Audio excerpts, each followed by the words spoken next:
প্রথম দেখেলি কান মুথোই মেরে দে চড় বন বন করে ঘুরুক, আর বাকি হাজিগুলো যদি আর পাশে দাঁড়ায় যে বাটা তোকে ঠিক করেছে, তবে তুই ডরাবে নাকি টাকা দিয়ে চলে যাবি। হ্যাঁ ওয়াজ করতে এসে একটু অপারেশন করবো নি, একবারে লেভেল ওয়াজ করে দিয়ে চলে যাবো?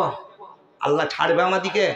যে যা পারে করুক, যতক্ষণ না মৌলবী মোল্লা নামাজিরা যতক্ষণ না ছাড়বে এই রকমই অবস্থা হবে। বাবা একটা জাহাজে এক জাহাজ হাজি সাহেব হজ করতে যাচ্ছে পানি জাহাজে, আর একটা যুবক ছেলে একটা শাবল দিয়ে উঠে গেছে, উঠে যে বসে আর শাবলটাই করে জাহাজটা গর্ত করছে। আচ্ছা পানি জাহাজে যদি উঠে গর্ত করে পানিটা ঢুকে জাহাজটা ডুববে না ডুববে না? ডুববে। এখন যেমন হাজি সাহেব এখন বলছে বিয়াদব ছেলে, এই গর্ত করছি পানি ঢুকে ডুবে যাবে নি, লাগড়াইনি, আমি ডুবই করছি গর্তই করছি।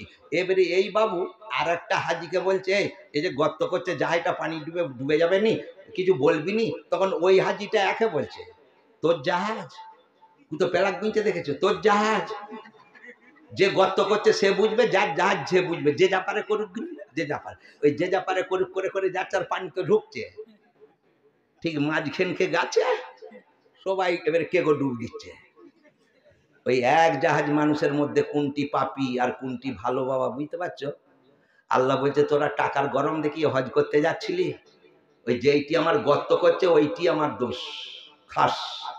কেন তোরা যদি সত্যিকারের হজ করতে যেতি, ওই যে প্রথম দেখেলি কান মুথোই মেরে দে চড় বন বন করে ঘুরুক, আর বাকি হাজিগুলো যদি আর পাশে দাঁড়ায় যে বাটা তোকে ঠিক করেছে, তবে তুই ডরাবে নাকি মনে হচ্ছে? ডরাবে নি? কিন্তু আমরা তো বলছি যে যা পারে করুক, এই যে যা পারে করুক করি সময় ডুবে গেল।